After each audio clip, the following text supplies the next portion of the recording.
Hi, I'm Chris Lockhart. Welcome to another episode of Consultants Saying Things. This is the one about going analog. So I'm joined today by Shashi Shamali, who I think you just saw there pop up in the video, and Phil Yanoff, who's also with me today. Bill is not with us today, but that's okay. He's here in spirit. So basically, there's been some talk in the news. There's been some news stories about, for example, I think last week, Amazon partnered with Sears to actually, cross-brand some stuff and have a brick and mortar presence. I know that they've done previous efforts with Macy's and some other retailers, and so, we wanted to sort of take a look at that and ask the question, is this a trend? Is this a blip? Is this a fad? What does this mean? What are some of the implications? So, guys, first of all, thanks for joining. I think I kind of want to open it up and say, what was your initial take on this? I mean, Amazon, why do they need Sears? I might get why Sears needs Amazon, but why does Amazon need a brick and mortar presence? Man, I hope Shashi's got an answer to that. And I think that one of the things that we see certainly is that Amazon is running its experiments in the real world, right?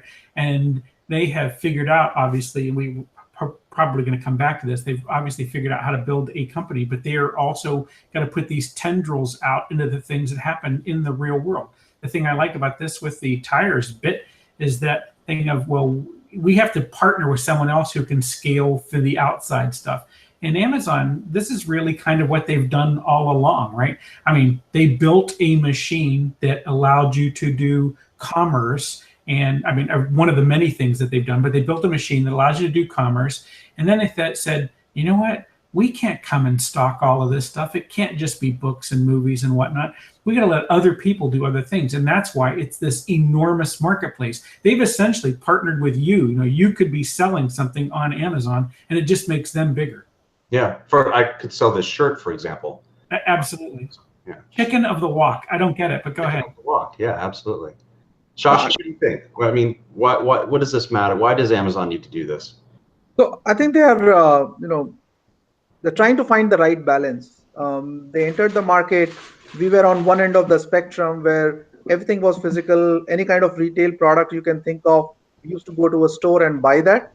But when you think about what Amazon did, it essentially took us to a completely different, end where, everything was virtual. You see, you buy. But there are certain set of product probably they have realized that cannot be sold virtually. So they are trying to find the right balance through either buying stores like the acquisition of Whole Foods or building partnership with companies like Sears, where they sell services, they sell the product, but still they provide platform for individuals who can go there, touch and feel, and essentially buy the product. So as I totally agree with what Phil said, it's an experiment they are doing in the real world. That's the only way they can see whether it will be successful or failure.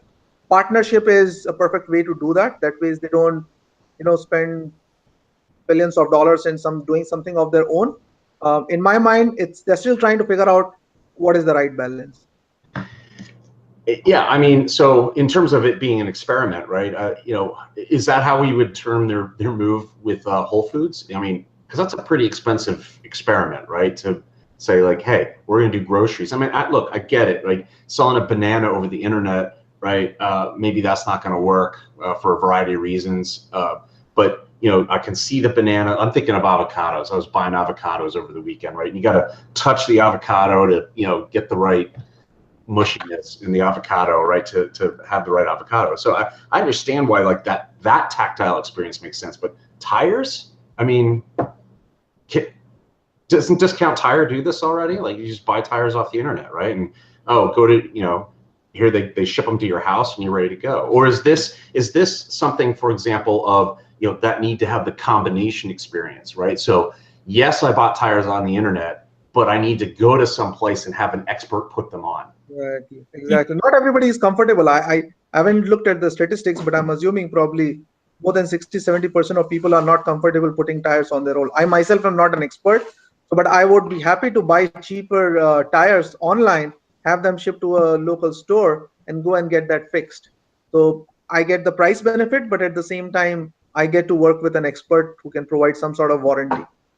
So services business is a completely different ballgame than actual products which you sell.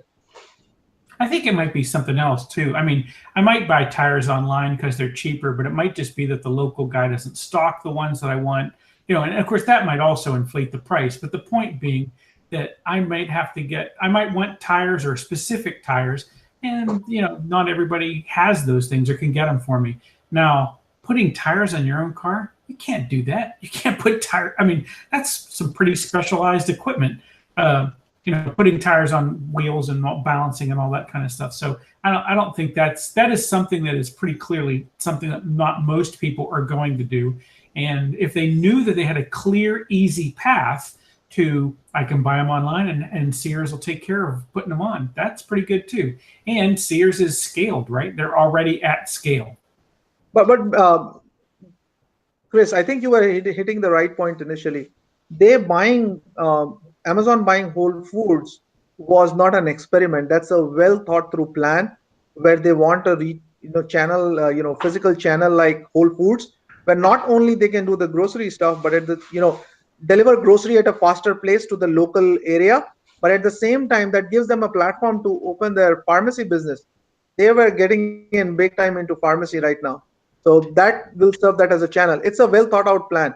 Yeah. Whereas the one with Sears is more experiment. But let me interrupt you right there, right, before we go on, because the pharmacy thing, right?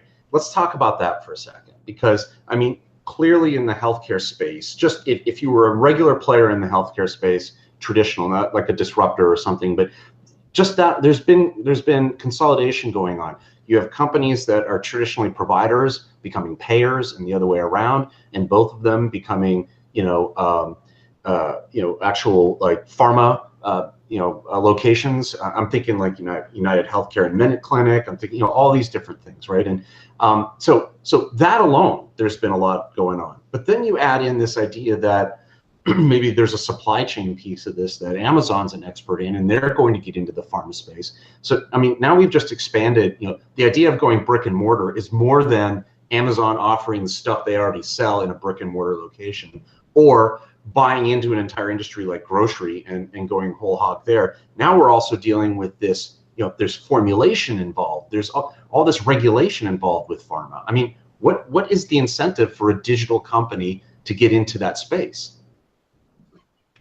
It's a difficult question to answer, but I would say that you got to look at from a completely different segment. And you are right, like not many CVS acquiring Express Script and Aetna being acquired by CVS. That's all reaction to what Amazon getting the two steps of Amazon. One is Amazon getting into the prescription drug space, and then Amazon buying the Whole Foods. In reaction to that, you had CVS basically trying to CVS buying Aetna and Express Script being bought over by this one. So I think. But wait a second. Amazon's not even in the pharma space yet. So you're telling me that the experience of just what they're doing with Whole Foods in one industry caused an entirely different industry to say, oh, we better do something before they move into our space. It's happening. It's not only that, it's the reaction to JP Morgan, Berkshire Hathaway, and Amazon announcing that big deal where they are saying, hey, I'm not entering the industry. I'm going to take care of my own employees, which is about 1 million members. Guess what? There are many local health plans which have less than 1 million or about 1 million members. So if they can make it successful, within no time, all these companies would be disrupted. So all this is reaction to that. And it's rightly so. So they are challenging the status quo, in my view. So it's absolutely, I see something happening out there. Nobody knows what is the answer because healthcare is a very complex problem to solve. All of us know. Will Amazon, JP Morgan, and Berkshire would be successful? Will depend a lot on how they build their provider network relationship. Not an easy problem to solve, and none of them have an experience around that. Yes, they are great at customer experience. Yes, they understand their consumers very well. Yes, they understand the underwriting and analysis piece of it because Berkshire is into property insurance business as well, and JP Morgan has deep financial expertise around that. But can they do something with their provider relationship? That's what experts in the industry don't agree to. We'll see what happens. You talked about the golden word there, right? The experience. I mean, Phil, is there something here with the interaction with people that actually matters in terms of a digital company needing a physical presence? Well, I mean, I think we've all come to the idea that, and if you think about the irony of this, that Amazon is typically, we regard as excellent at customer service, even though we never see them, we never talk to them, right? We don't have any, but the thing is, they know how to keep us informed. They know how to keep things coming through to us. So, I think there's something here, but they want to, they want to be a real boy. It's like Geppetto and Pinocchio. They want to be a real boy, right? They got to be out in the real world, touching things. So exactly. I was just gonna say, like, so is the implication then that if you're Amazon, you can't be a real company until you have a building with people in it? I don't think they sit around and think that. I think the point on this is they can go out and affect more things. They can go out and be. To me, it's more tendrils in your life. There's more things they can be doing, and for them, they want to make sure that they're coming up with novel ways to continue to put themselves into what you do every day, so that they become that brand you can't live without. No, absolutely. And they are working backwards. By being incremental, they had to do a lot of physical investment. So they started off with the virtual world, which is relatively easier. But they have realized that to build even next level of relationship, they need to go physical. For example, Barnes and Nobles, right? My daughter loves to go to Barnes and Nobles. They'll be going out of business pretty soon. The way Amazon is ramping up. Is that a prediction? I want to write that down. Is that a prediction? Shashi said. I'm absolutely, I don't know how to sustain, because what people do is over there, they go there, they take a picture of the books which they want to buy, and they go and buy in Amazon if they're getting it at a lesser price. So with brick and mortar stores selling it, it's not sustainable. But there's another example of that, to completely switch gears, right? Best Buy, right? For a long time, Circuit City went away, CompUSA went away, all these companies, right? And it was like, oh, Amazon and they're taking over that space. Best Buy was on the precipice there for a while, but they've had somewhat of a turnaround, right? And for a long time, people were criticizing them as, that's the see and buy, right, location. You go in, you look at the TV or whatever it is, and then you go buy it somewhere else. And yet, they've moved through that to the point now where they're offering something, they're delivering something of value that is a in-person experience that you don't get just by buying it off the internet. So, is that a strategy for these companies to survive? Well, I think it's a great point. Again, one more great point you raised. I can do this all day. So you had Best Buy, which was completely physical, right? Then Amazon came, which is on the other end of the spectrum. They made completely virtual, but Best Buy was able to survive that threat.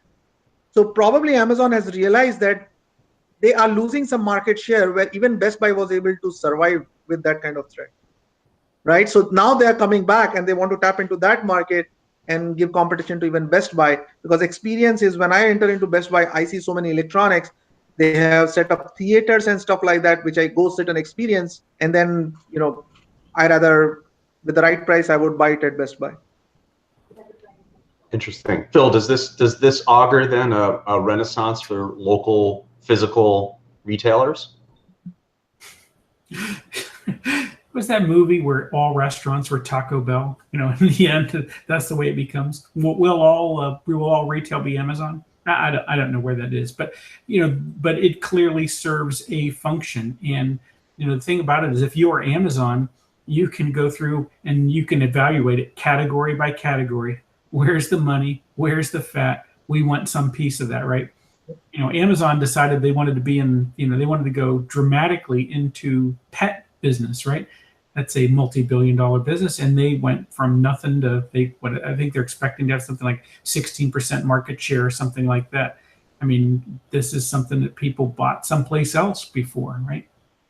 If they can do this category by category. So then the questions for that one is, so when do they make the transition for that? When do they establish some sort of partnership where they're either delivering meds or they're delivering other tools or other things you might use in part of your pet care business? Where they need to have a physical location, they will. When they don't, it's great. Their physical location is your stoop.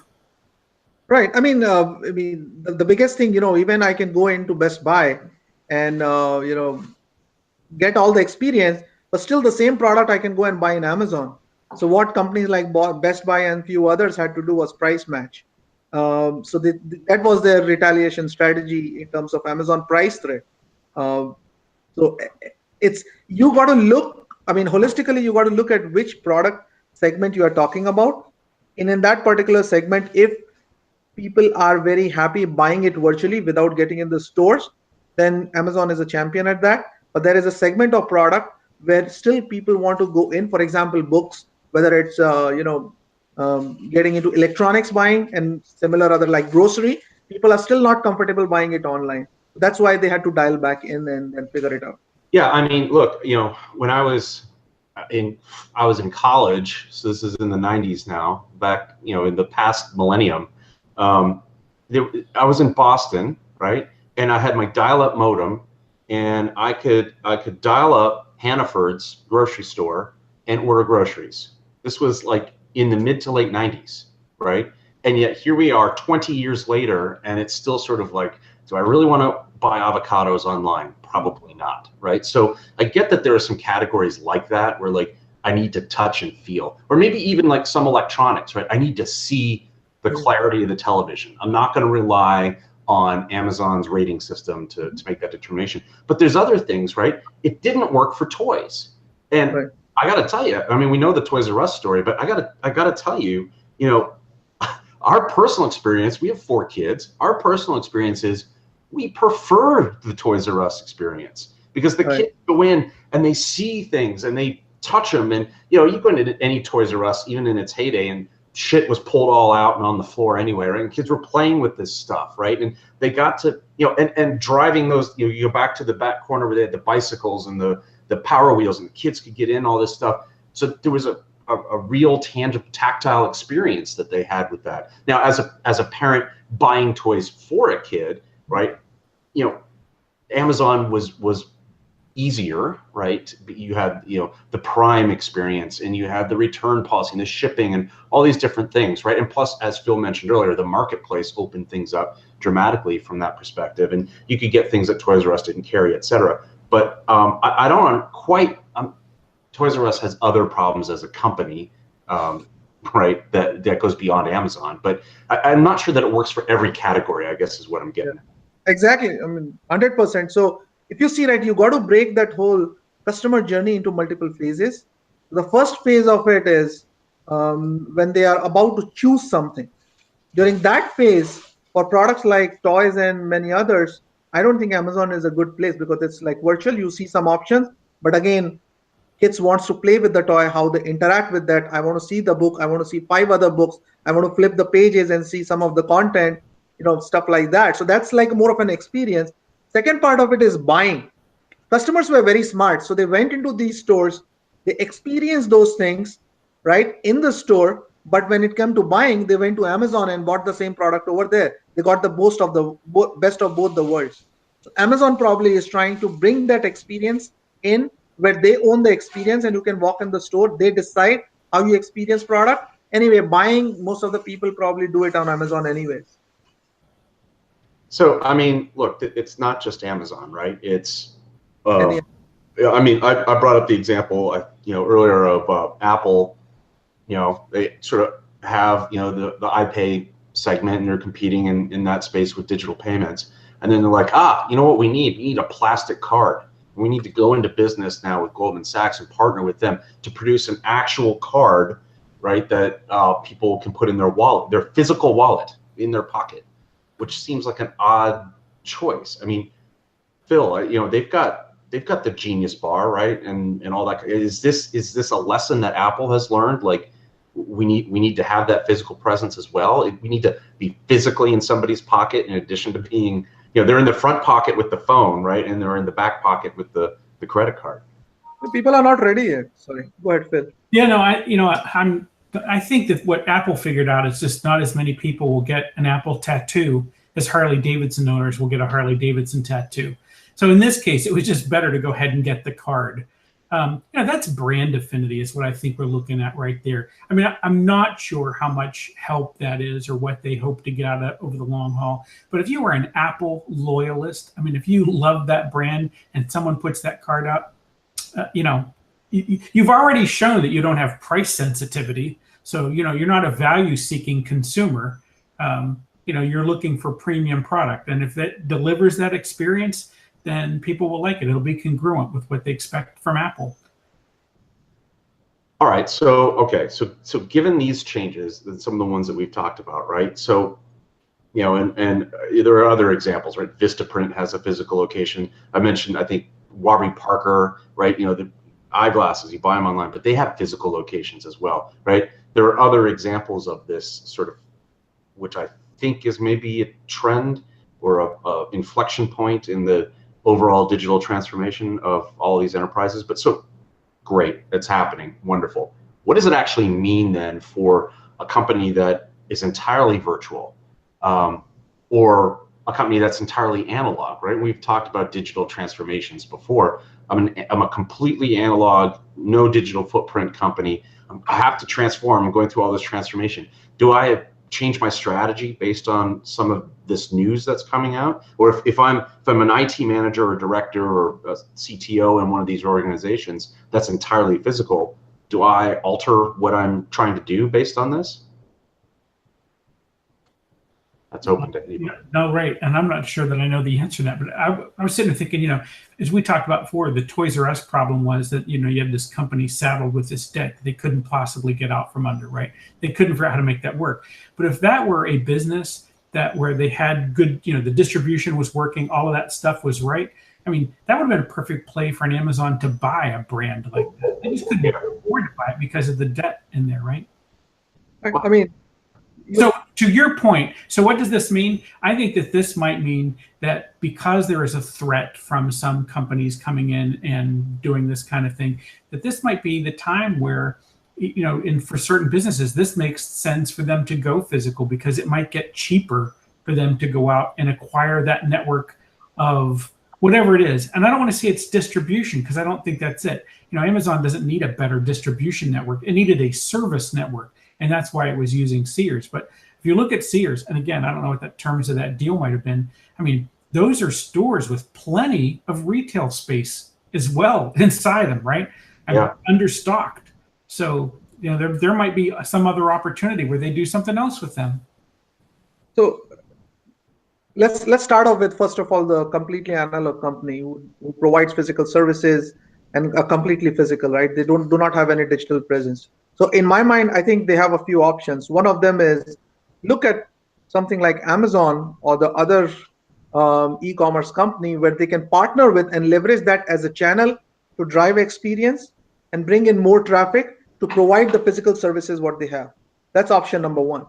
Second option, what they have is they need to look at defining an experience of looking at the overall journey and looking at defining experience, their shopping experience, information gathering experience that can be done online. So they may provide, digital channels for getting those. And the second part of it, when it comes to buying, they still have to provide the physical. So they got to find that fine balance between them. That's for analog company. Now, if you go to completely digital company, what probably they need to look at it as, rather than investing in, buying, they may not have deep pockets. So instead of buying companies, what they need to focus on is building on partnership with other smaller retail 100% physical company who can provide those services, who can provide those products and own that end-to-end experience. So the digital experience is owned by the completely digital experience, digital firms, and then physical experience is owned by brick and mortar store, and they have like seamless omni-channel experience and stronger partnership. Oh, I love the way that goes, but I think that's much harder to execute than you admit to, right? I mean, because if we think about how does Amazon deliver the service that it does, it's through incredible automation. It's not super labor intensive, right? Their job is to try to get all the labor back out of that. But if I'm going to service, that's a person sitting there, a smiling face, delivering my tires correctly installed on my car, right? And whether it's tires, brakes, whatever. But I think that's tougher because that network may be deployed, but it may not deliver the same quality level or the same experience level that the digital brand does. So is this a case then of focus on core competency? So for example, right, Amazon's like, we've got the data, we've got the platforms, we've got the digital presence, we own a large part of the cloud segment in terms of all of that operations. We have squeezed every last piece of efficiency out of the supply chain. We've got the ops down, right? We've got all this stuff. What we don't have, and what we would have to go invest and build, is the Sears physical presence location in every aging shopping mall and retail plaza, right, in every town in the country. And we don't have that, right? And we could get that as when they tried to move in, when they're moving into grocery, they're like, well, we're going to acquire it just outright by buying Whole Foods. But we're not really in the tire business, but we're not really in this. And this last mile piece, maybe that's what it is. Is it a last mile thing, or is it a core competency thing? I mean, because I can see that argument in either way. And by the way, those two things are not going to work equally well for every company that tries to do this. Right. Very well said. I think I couldn't have articulated it better. It's the last mile thing.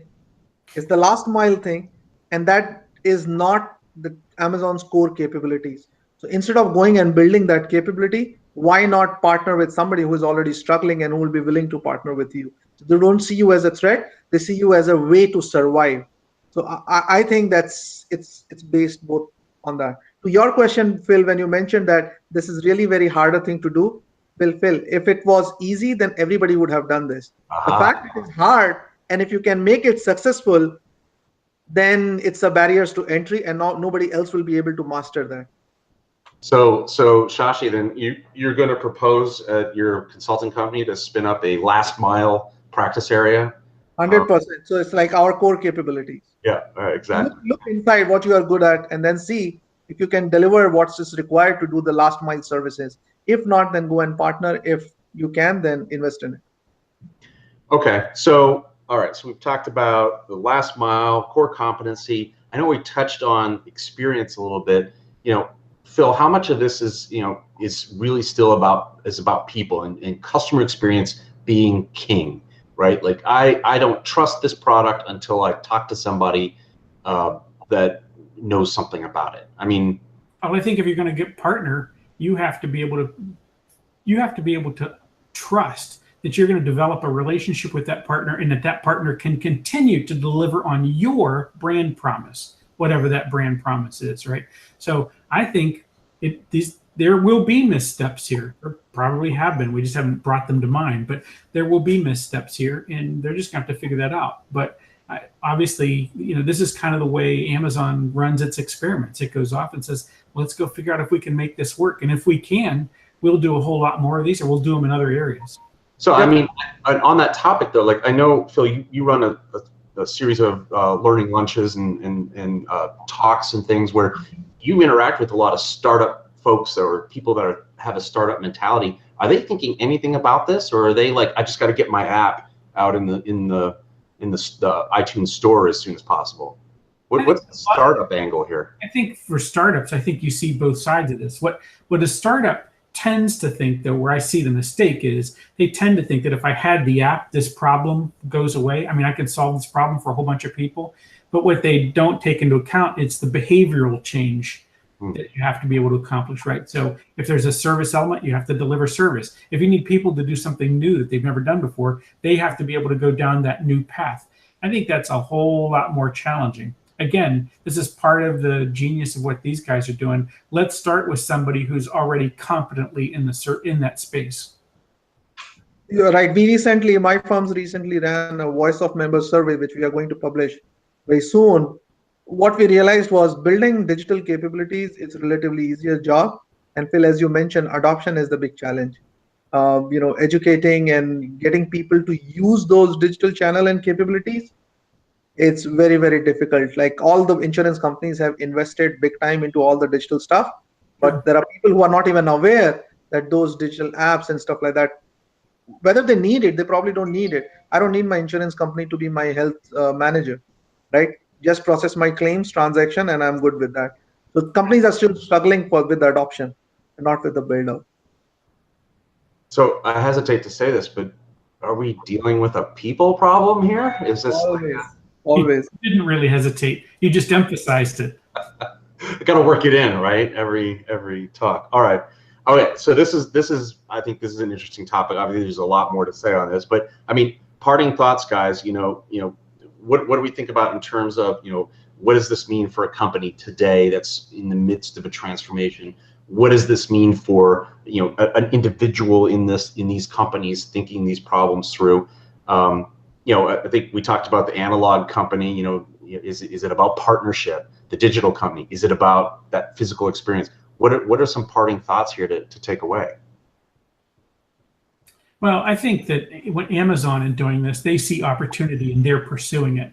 And if you are someone who's at the scale of an Amazon or nearby, right, then you might think of this as an opportunity. I think smaller companies are going to do this as threat mitigation. They ought to be thinking about what are the opportunities for someone else to jump in this space? Where can we build a chain that we didn't otherwise have? And again, to mitigate the threat of someone else coming in and doing it.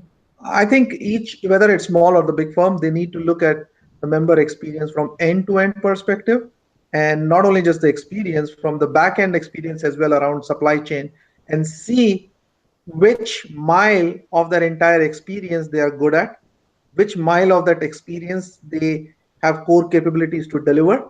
And then for the miles for which they don't have capability, either they go ahead and build that if they can invest, or search for the partnership around that. They got to look at holistically end-to-end experience and figure out what they are good at and build relationship and partnership to thrive. So it's an opportunity for people who are willing to invest in this, and it's a threat for a company who still are trying to justify that our way of doing things is the only way to do it. It's a threat to them, and they will be out very soon. Yeah, interesting. That point you just made. I mean, my perspective on this as a takeaway is, these digital companies. I mean, obviously that's not a fad, right? I mean, it's going to continue, but I mean, I think there's a certain cockiness element, right, to some of these firms where it's like, well, the future is all augmented reality, and I don't have to worry about the physical presence or the human interaction anymore. And I think that's obviously not true, right? People are people. People like that interaction and touching things, and I don't think that's going to change anytime soon. So I think this is good stuff. I think so now I turn it over sort of to the audience, the people you've stuck through this long. I kind of ask your thoughts on this, and frankly, any of these topics. And I encourage you to go back and look at some of the previous episodes that we recorded. We talked about digital transformation. We talked about disruption. We talked about some other things. I think I'd be curious to know if people are actually interested in these topics. And certainly if there are other topics that are of interest to the audience, we'd love to hear it. And actually, knowing full well that we're not the experts on all of this stuff, why don't you join us? Come on and talk with us. So thanks, guys. Thanks, Phil. Thanks, Shashi. Appreciate it. Thanks, Bill in absentia. Right, we'll get him on for the next topic. So this is Consultants Saying Things. This was episode 3. Hope you enjoyed it, and we'll see you guys next time. Thanks, man.